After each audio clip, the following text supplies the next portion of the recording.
Hey friends, welcome back to the Fierce Calling podcast, where I am talking with guests who are taking action where their passion, compassion, and conviction intersect, which is their fierce calling. And you are listening to episode 223. And if you're new around here, I want to warmly welcome you. I am excited about today's episode. I invite back my guest, Ann Coker. She was a previous guest on the show, and she had a book come out since she was last on called An Honest Caregiver, Facing the Reality of My Husband's Dementia. She was caregiver to her sweet husband, Bill, for 14 years, and she shares all about her journey and, just as the title says, an honest journey, an honest telling of her experience. And, you know, some of us have been caregivers and some will find ourselves in that role again sometime in the future, possibly, or we know someone that is currently a caregiver. Please share this with them. I think it will really encourage them. And so, friends, we'll get into the show in just a minute. But first, I also want to remind you that I would love to have a chat with you if you are looking for a speaker for your next women's event, conference, retreat, whatever you have going on. And so I am booking. I still have some availability in the latter part of 2026 and also into 2027. So reach out to me at darswift.com or on my speaker page at womenspeakers.com, and let's have a chat about that. So I know if you stick around, you will be encouraged, inspired, and challenged by the message that Ann shares. So thank you so much, and stay tuned. Friend, what threatens to steal your joy today? When the struggles of this world drain us dry and wring us out, our desert mentality becomes fertile ground for the enemy's lies to grow. We place our trust in what we see and feel instead of in the God we know and love. Surrender the Joy Stealers is a strategic 6-week Bible study rooted in John 15 that helps women rediscover the overflowing, ever-present Jesus joy within that fills them, empowers them, and ripens the fruit God produces in their lives. Using personal and biblical application, women will learn how to identify their joy stealers, surrender them to God, reawaken the joy within them, and share that joy with others. Pick up your copy today. It's perfect for individual or group study. You can find it on all the online retailers. Surrender the Joy Stealers. Rediscover the Jesus joy in you. It's time to take your joy back. Welcome back to the show. And today I am welcoming back a return guest that I really enjoyed having on the show quite a while ago, my friend Ann Coker. And we are talking all about caregiving, and we are also talking about her book that came out since she was on the show last, which is An Honest Caregiver, Facing the Reality of My Husband's Dementia. This is a very beautifully written book. It is filled with stories and her real life journey. It's raw and real, and she shares a lot of hope and encouragement, but also doesn't hold back in sharing the struggles. And so it's to help others in this journey that they might find themselves in. And welcome back to the show. It's so great to have you on. Good to be back. I appreciate the opportunity, Doris. Yes, thank you. It is a beautiful book. You had asked if I would endorse it, and I put my endorsement here in the book. And I think that it's just something that is a wonderful, not only story, memoir, but a tool and a resource for those who, you know, need that or know someone who does, because nowadays it's just such a reality in our lives. Yep. You know, so, and I always say how you're taking action where your passion, compassion, conviction intersect, which is what God's been doing in your life. So if you could share, a little bit about the story, and then some about the book and what you hope that your readers will take away from it. Okay. I guess my passion for years has been journaling, and that's what has kept me grounded in faith to show uh, on paper what my journey is. And it also then helped in composing and collecting the stories, the journey with the caregiving. So for 14 years, Bill had dementia, diagnosed as Alzheimer's disease. And so I knew that throughout all of that, that I needed compassion, which was sometimes hard to give, but the Lord helped me. And then I was always confident about his conviction of faith. He would even have these little talks every now and then where he would include, do what's right and do what's good. And it was like he was preaching again because he was a professor and Bible languages and also a pastor in his last church for 19 years before he retired. So journaling was probably my biggest passion and led me to compose the book. Yeah, that's really important. And I know we've talked about journaling before on the show and how healing it can be, and also helpful because when we write things down, now not everybody might feel like they want to do journaling or they feel like they're not a writer or anything, but when we record things, it's important. Like God feels it's important to record things and record events and so that people can see his faithfulness, and when we do that we can put our prayers, our hopes, our thoughts, our dreams and things on paper. And sometimes we'll look back and find things that we've written even years ago and think, wow, look how far the Lord has brought me and what he has brought me through and what he's still doing. He's still working. And so when also we have the opportunity to turn some of the journaling into a book, into a resource for other people, it not only then blesses us and maybe our family, to read the things that we write, but be able to share that with others that need to hear hope and healing and find healing, in what they're going through. So kind of refresh us a little bit about that. I think we talked about that last time. My daughter, we moved to live with her and her husband, and she's a nurse. Mm-hmm. And so she was a big part in the caregiving. Advice sometimes I didn't want to hear at the time, but then knew that it was right. It was coming from her. And especially during the couple of weeks of Bill's in-home hospice, she was a big part of that. And after I had the first draft written of the book, she went through it and she said, "Mom, you're not being honest. If that's going to be your title, you've got to dig some more about your feelings and let that come to the surface." So she was a big help with the caregiving, but she was also a big help with editing and getting the book ready for publication. Yeah, that was really amazing too, how God gave her the gifting and the knowledge through her nursing. I love how she brought out the fact that you had the word honest in your title.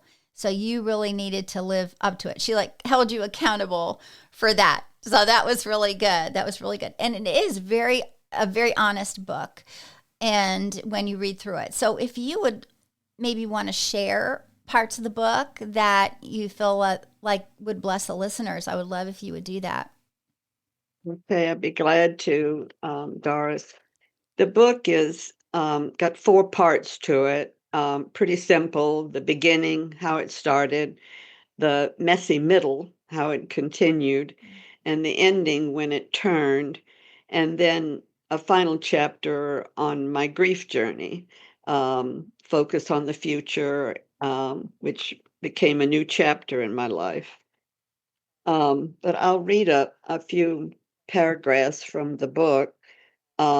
This was from the chapter Focus on Faith. And my husband's name is Bill. Bill may have believed he no longer had an influence in personal relationships, yet friends wrote about his positive impact on their lives. At church and in stores, Bill readily spoke to strangers, adults and children. He would go over to them and talk to them. Hello, how are you? People related back to him as he smiled. The main path of contributing influence became delegated to his published books and online podcast. It's why I continue to pursue these avenues to keep his influence going. Wisdom remained current in those messages he delivered in the church before retirement. During dementia, Bill's prayers were about pleasing God. Bill delivered what Becky and I called talks. I referred to that earlier. Although we did not understand most of what he said, we could count on those two repeated topics, doing what's right and doing what's good. Those phrases were heard when he talked either to me or other members of the family. And I also repeated those when Bill was asleep. He would talk in his sleep as if he were preaching. Uh, and then reading scripture, I found those same mandates in both the Old and New Testaments. In Bill's podcast, he also repeated those phrases. I can only conclude without a doubt that Bill's faith had always been based on what was right and what was good. Beautiful. Can you repeat those phrases again for us that you found in the Doing what's right and doing what's good. doing what's right and doing what's good? Wow. That is like straight right to the point and some sound biblical truth right there that Bill continued to share. And then, like you said, he was talking in his sleep as if he was preaching. So that is precious. And you had compiled a lot of his preaching, his sermons over the years and put that together, right, in a book. And we talked about that last time. Tell us a little bit more about that. Well, when he was in the pastorate, I would say, you need to write a book. You need to write a book. And he would say, no, there are too many books out there. I don't need to write a book. So when he got the dementia, he really couldn't argue with me about it. Mm-hmm. So I started collecting his sermons for books. He has one on the Ten Commandments, one on the church, and then a collection of sermons, a collection of prayers from the from the services from the as a pastor. So that composed another book, and then there was a short book on Advent about 4 people that were important during that time. And the one on Joseph, when he preached that, he got a lot of good comments. So he still gets good comments on that.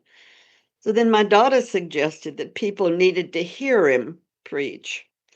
And she says, you can use those taped messages and do a podcast. And I said, oh, I don't know how to do a podcast. And here you are doing one. And she said, well, we know people who can help.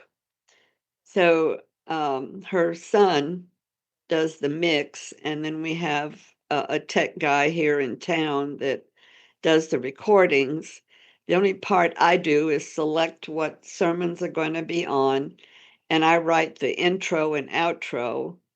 And then we chose someone with a man with a very nice voice to be the host, and to read those intros and outros front and back of Bill's sermons.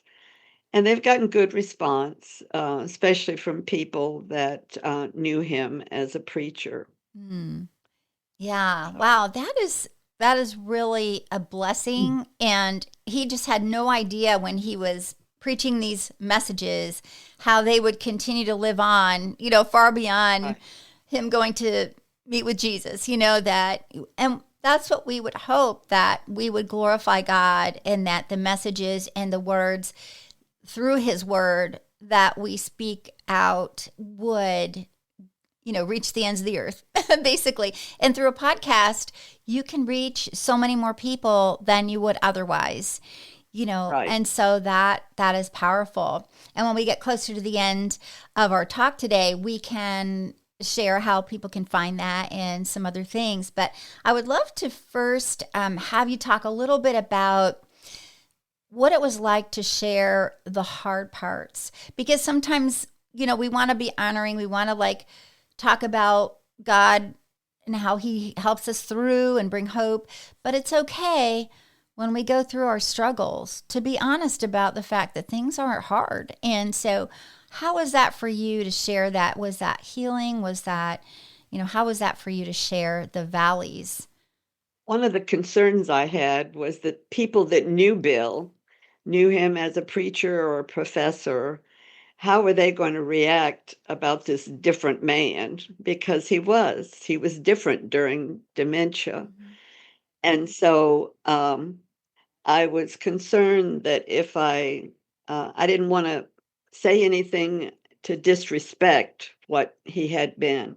So I knew that the dementia had, I call it the problem or the struggle and but not necessarily the cause, but I knew that uh, had a big impact on who he became. He was rarely violent or angry. There was a couple of times he didn't know who I was. One time he came over to the side of my bed and said, "Get out." Oh. It was like there was another woman in bed with him, and he didn't name people anymore. Hmm. The great grandkids would come and visit. Um, One of our great granddaughters came and listened to him talk. And I asked her, I said, "Well, what did you learn about him?" She said, "He can talk." He went going. So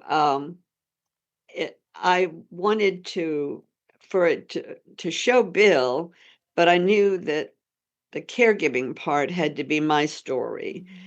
And I wanted my fears, failings, frustrations, all of those to be evident. So I would, if I got angry with him, I'd go in the bathroom and ask God to forgive me. And I remember one editor that went through it. She says, "Well, what were you doing when you were in the bathroom?" And I says, "Well, I was sitting on the toilet." And she says, "Well, say that." Yeah, this is a real honest So, caregiver. yeah.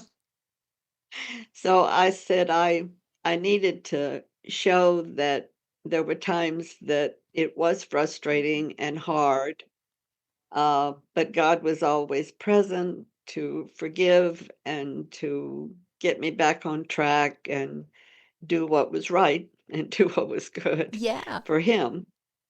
And so that encouraged me because that was the purpose of the book. Hmm.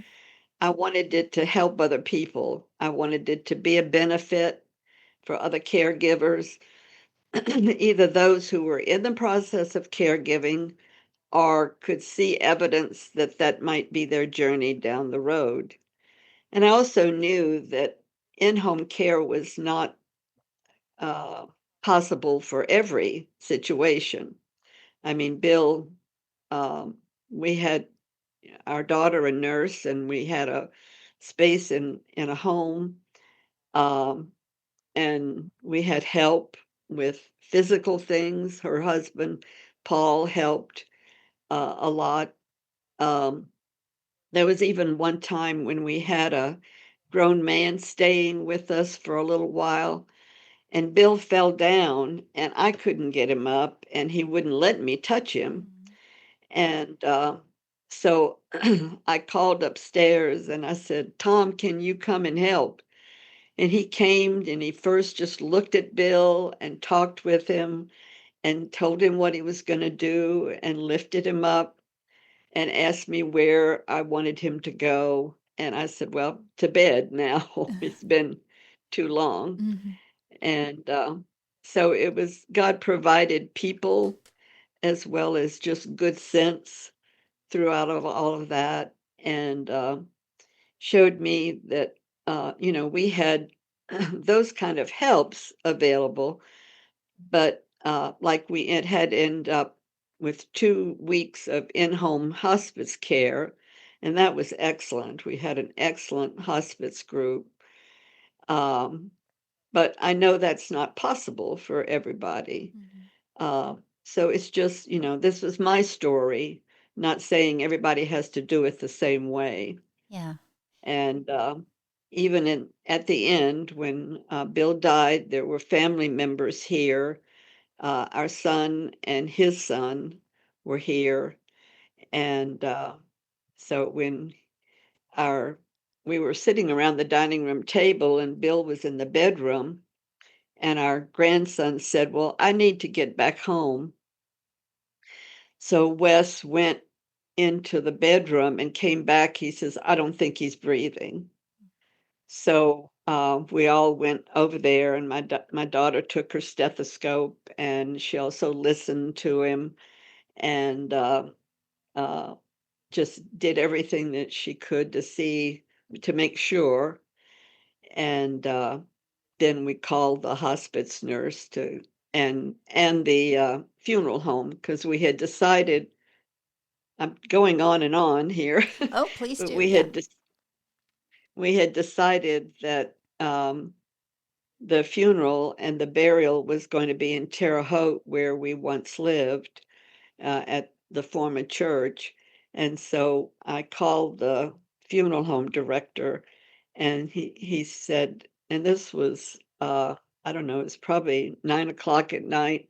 He said, "There'll be 2 men come soon." So, they came, Mm-hmm. and, I had a package of, the clothes that I knew I wanted for them to put on, and I decided that he needed to look like the preacher, so I had the Mm-hmm. suit with tie and everything.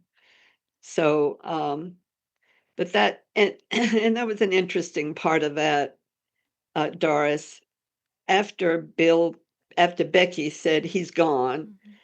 I went over to him and I felt his cheeks and they were cold already. Mm-hmm. It was that quick Mm-hmm. that he moved from earth to heaven. I mean, he just, he was already gone. Yeah. Um, so that comforted me really, and I was not upset that I was not there by his side um, when he had his last breath. Mm. Thank you for sharing that beautiful experience, that you had. And I love how you were saying that it was your story, that your story to tell in your experience and the human side of it, dealing with something that can be very stressful and very difficult and challenging. It's okay to have those moments where you just have to go sit on the toilet in the bathroom and say, God, please forgive me or help me get through this. Help me to be able to do this, because we can't do things like this in our own strength. And even Jesus Right. said, in John 15, he tells us, that apart from him, we can do nothing. We need to abide in him.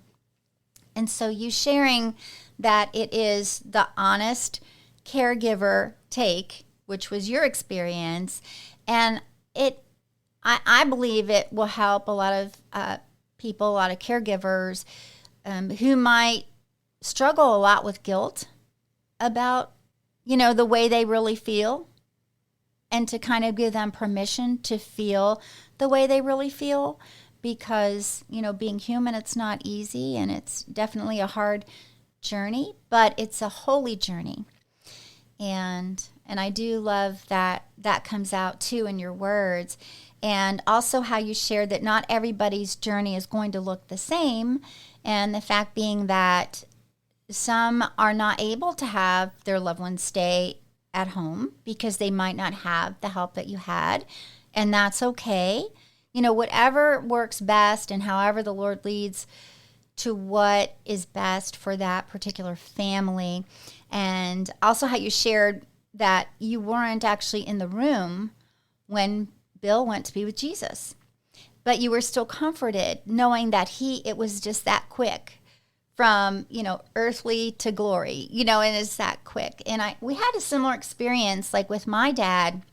We were right there with him for days on end. He actually was in a VA hospital at the time, and the VA hospital was about an hour away. So they had an on-site home there on their campus where families could stay, and so they can be close to their loved one. But Dad waited until it was like just the close girls in the family were there, and he waited until we went to, I don't know, just freshen up, get coffee. And it was kind of rare that we would all leave the room at the same time. Usually we would rotate and somebody would always be there. But this time, no, it was not that way.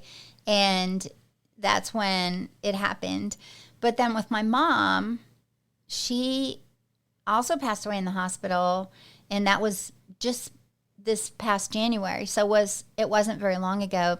But we were actually with her when she took her last breath, and that was a different experience altogether, but also a holy experience that way. But I also love how you brought up when you called the funeral home, because I don't think, a lot of times we talk a lot about that, but I know, like in our experience too, when we called, like for example, when my dad was in the hospital, he was in the VA hospital, it was an hour from us. We're on the east coast of Florida, and he was actually in the facility in Central Florida in the Orlando area. And they, didn't hesitate. They sent, their car to go pick him up there and took care of all of that. And then with Mom, same thing, although she was in a closer hospital. But, and someday I might have somebody on the show to get their perspective of how they have ministered to families in that way, because it certainly is a relief to just say, this is where we are, and they go, okay, we've got this, we'll take it from here. So was that your experience too, or how did you choose the particular funeral home, or was it one that you've used before for other family? Before we left Terre Haute to move to Indianapolis, we had made plans at that funeral home for both Bill and me, had chosen our caskets and chosen who was actually going to officiate at the service, and the details. Mm-hmm. And it was a funeral home where Bill had been for members of the church. Mm-hmm. So he was familiar with the director. Mm-hmm. So that made it easy. I know it wasn't long after we moved to Indianapolis, Bill kept saying, we need to make changes because here we are in Indianapolis. We ought to have the grave here. And I said, it's not going to make any difference. And so I checked with our 4 children, and they said, no, just keep it where it is. Just keep things the same. Because all of them lived elsewhere, and they weren't planning on, visiting Yeah. the gravesite often. Mm-hmm. So we had already chosen the funeral home. And when Bill started the 2 weeks of hospice care, I notified the funeral director that it wasn't going to be long. And so that part was easy. Yeah, 2 middle-aged men came with suits and ties on. I was kind of surprised. Here it was 10 or 11 o'clock at Mm-hmm. night, and they were in suits and ties. Mm. And they asked if I wanted to leave the room while they put Bill on the gurney, and I said, no, it's fine. Mm-hmm. And I gave them the bag of clothes, and they left. My second son, John, was with me. And so after they left, there was that empty hospital bed from hospice next to my bed. Mm-hmm. And I took a shower, went to sleep easily with that empty bed. Mm. So I knew the Lord took care of everything else. Yeah. Wow, that is really encouraging to hear it. And I know sometimes people might listen to this particular topic that we're talking about and think, oh, that's so heavy to talk about. But this is Yeah. part of life. And, unless Jesus comes back tomorrow, Right. we are dealing with these things. This is a reality of life, and it is a blessing to our families to have things prearranged so they don't have to make Right. decisions at the time of their life that is so difficult. And that's really helpful to get our affairs in order. And as the word says, that we make our plans, but God directs our steps. So we go through and do what we need to do to make arrangements, or do our financial business, get that all in order and all. And it just helps our family to be able to grieve without having an added stress of making hard decisions and trying to think, well, I think they would have wanted this, and it also helps so that families don't have to have disagreements over things that really shouldn't be in the mix at that point in time, that it should just be all settled. And I know we were talking about funeral homes, and there's one in town that we've used. I mean, we used it for my grandfather, my grandmother, and then my mom and dad, and several other friends and all that, so it's just something, I think that we felt like we wanted to carry on with the same place. And it is definitely a unique line of work to be in, because that's what you're dealing with every day when you go to work. And in ways that they can be compassionate to people and encourage them and ease their minds about things and make arrangements so that they order everything for you, and the death certificates and all of that. They notify Social Security or whatever. They take care of these things that we don't really think about, but yet we're glad we don't have to think about it because they take care of that for us. But anyway, so and I'm really glad that this turned into a book. It is a beautiful book, and like I said, I endorsed it, and I would like to actually read my endorsement, if that's okay, Anne, because it kind of sums up my takeaway from it. So let me just put on my glasses here and read that. So, all right. So, an honest caregiver facing the reality of my husband's dementia. All right. I think this is mine right here. In Ann Coker's An Honest Caregiver, she shares her journey as wife and caregiver to the love of her life, Bill, who ultimately passed away from Alzheimer's disease. It is a story of love, faith, and resilience, capturing moments and memories that both inspire and challenge us to trust God in every season of our lives. Anne's memoir brings to light the everyday struggles and joys of caring for a loved one, sharing her real and raw emotions and frustrations with a touch of humor. That I love so much in your book, that there's a touch of humor.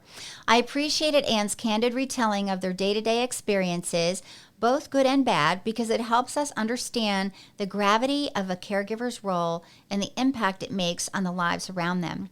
Although not all caregiving experiences are the same, caregivers will find common threads and glean wisdom from what Anne learned. She shares Bible verses that brought comfort, and how, with the help of the Lord and her family, she found the strength to navigate the unknown road ahead. I highly recommend this book to anyone who is a caregiver or might find themselves in that role one day. The reader will find encouragement, practical advice, and a friend who wants you to know you are not alone. And it was my honor to write that. And it was just an honest reviewer's take of this story. I think the picture on the Yes. cover captured what dementia is like. It's kinda on the right side, Yeah. it's like what was before Yeah. dementia and what was during on the left side, what was during Mm-hmm. dementia. I was really appreciated getting that Yeah, it is photograph. beautiful, and it definitely depicts it in such a powerful way to have that on the cover of your book. And I think it's good too for people who might not know much about what to expect with dementia and Alzheimer's.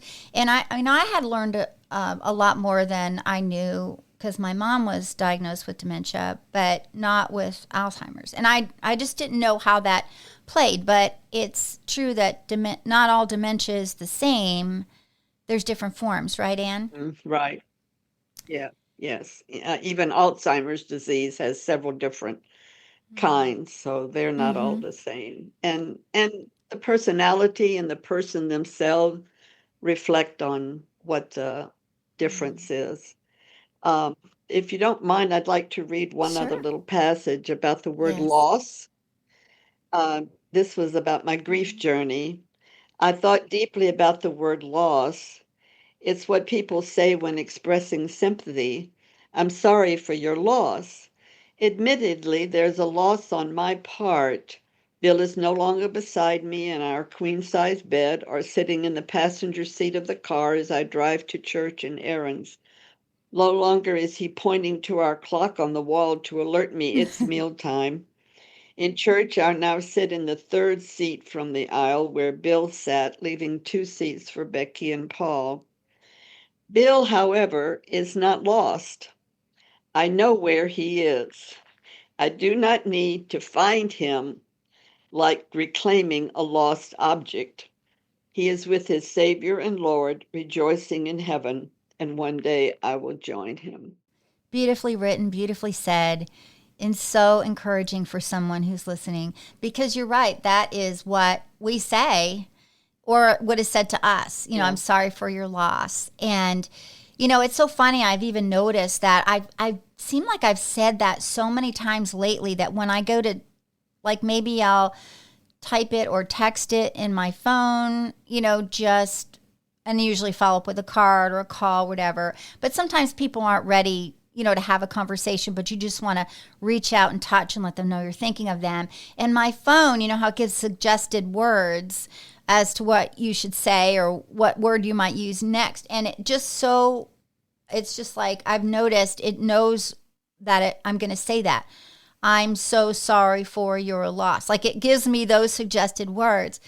It Yeah, and puts it's it in like, there. wow, that Yeah. is just, I've been saying that too much lately, seems like, but just to let people know, like, when I have friends who, have had a great loss in their life, just to send a text or a heart emoji, maybe on a day that is, a particularly hard day, like a birthday or the day when they passed away, in those days, that just to let people know they're not alone. And I love that you bring that out, that they're not alone. And that's, I think, an important message for us always to remember, that we're never alone, and we always have, the Lord is with us, but he puts people in our path and in our lives to encourage us and help us and be with us. And in turn, we can also do that, as the word says, that when we go through these difficult seasons, and we're comforted by God, then we can in turn give that same comfort to others who need it. And so I would love, Anne, if you could share any last thoughts that you might want to say to the listener right now, and then also how whoever is listening right now can connect with you and find all of these things that we talked about in the show. But the biggest lesson I learned was to be honest about it, not just with myself, but with God and with family members and others that were going through the experience. That's what's being said from readers of the book. And I can be contacted mainly by my email address, which is al2.coker, C-O-K-E-R, at gmail.com. Also, Bill's podcast, and that can be on most all servers, and that's called Words of Endearment with Bill Mm, Coker. And it came from the title of his first book that's on the Ten Commandments. So it's Words of Endearment with Bill Coker. Uh, it's posted and downloaded on Wednesdays. And this week was the last in a series on the book of Ephesians. And next week starts a series on the book of Colossians. nice. And I'm really pleased with the people that are a part of Mhm. that, and I couldn't do it on my own. Yeah. Well, I know. Like, that's why God's given us all different gifts and talents so we can work together, as one body, but many members. So, anyway, so it's helpful. We definitely need help with tech and things like that. So, I think that's fantastic that your daughter actually suggested that you do that. And, what what are we, willing workers, right? So it's like, all right, well, we're willing to do it if this is what God wants. And what a blessing that his words continue to touch listeners' ears and hearts. And that's just really precious that you can do that. This week is episode Wow. 210. So it started before Bill died. And then the tech guys said, do you want to continue this after he died? And I said, yes, let's keep going. Yeah. Wow. That's great. That's a lot of episodes and more to come. So I think that's amazing. And it just is a testament to the life and legacy of Bill, and how God used him in a powerful way while he was on earth, but also even now, that he's left the earth, but he's in his real home. This is not our real home. We're just passing through, and so, but while we're here, we have work to do, and we have a fierce calling. And this has been yours, Anne, to share his words, and so very precious, but also to share your own words and your own experiences to help others to know that they're not alone, and, to be honest about it, because nobody really gets much out of something that isn't really honest. We don't want sugar-coated stuff. We want, it's okay to be encouraged and watch something like a cute, fun movie that's light and uplifting or something like that. But when it comes to real life, we want the real thing. We want the real stuff, and we want raw and honesty. So we can all, relate and find hope and encouragement through Christ, who gives us strength, right? Yes. So again, thank you so much for being back on the show. This has been amazing. And I will put in the show notes the things that you shared of how people can connect with you. And then they can find your book on Amazon, right? Right, Amazon. And I found out that Barnes and Noble has it too. Someone left a review on Barnes and Noble, and I didn't know that it was available there. So there are other ways. I have some copies that I can sign if they want a signed copy from me. They don't have to pay that, but they have to add postage. The books are $15, and now I'm adding postage of $4.50. So if you're a Prime user of Amazon, you won't have to pay Very postage. true, very true. And then I imagine too that this book has been a great resource for hospitals, and for like other places that might have a lot of caregivers coming through, or maybe people who are encouraging caregivers. So have you found that too? I've contacted a couple, but I haven't received notices yet. Leave some copies at doctors' offices, for people. Yeah, I've done that. Yeah. Yeah, see, that's great. And you never know if people will come to know Christ through these words, that maybe they're a caregiver, but they're not a believer yet, and then they would find peace and rest and comfort in him through your book, so that would be great and fantastic. So thank you again, Anne, for being on the show, and I hope to have you back on again in the future. Thank you very much, Doris. I appreciate it this time. All right. Well, God bless you and your ministry and your family, and we will talk soon. All right. Bye. Thank you so much for listening today, and I hope what Anne shared really encouraged you. I'm sure that it did, and if you could share this with someone who you think would also be encouraged by what she had to share, because caregiving is hard. It's very hard, but as I always remembered another guest of mine, Jessica Ronnie, she also speaks about caregiving and has resources for that as well. And she says that caregiving is holy work. And I know Anne would definitely agree with that. And your story can help to comfort others, just as the word says, that we go through difficult seasons, but I'm kind of paraphrasing, but that, the same comfort that we receive from the Lord, we can in turn comfort others with the comfort that we receive. So don't forget that, friends, you have a calling. You have a fierce calling. And so I hope that you will pray about where God would have you to share your story. And your grace story is important. And it's really about how you met Jesus. So share that with others every opportunity that you have. And if you would like some encouragement on how to share your faith, I do have a resource on my website called Simple Tips for Sharing Your Faith, and it's on my webpage, my homepage, so you can check that out too. And friends, I hope you'll join me next time when I talk with another guest who's taking action where their passion, compassion, and conviction intersect. Until then, friends, have a blessed week, and I'll talk to you soon.